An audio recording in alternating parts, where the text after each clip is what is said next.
The WEG variable frequency drives give you several options on how to control the manual and automatic modes. Parameter 929 can be set so the controller is always in manual mode, always in automatic mode, or is controlled via digital input 2 like we've been doing in this video series. It's important to remember that when you switch modes, you need to be careful that you don't mess up your system.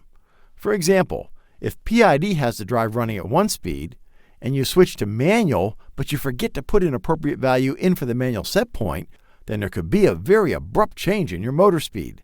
And in some systems, that could be a safety hazard, or it could damage the machine, or it could cause issues with your process. And the same thing applies when switching from manual to auto.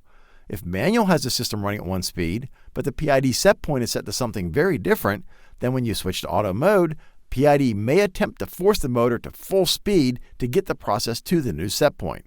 Again, that could be dangerous. There are 2 ways to avoid that. Be really careful when switching modes, or use bumpless mode, which assures a smooth transition when changing modes. This video tells you how to use bumpless mode.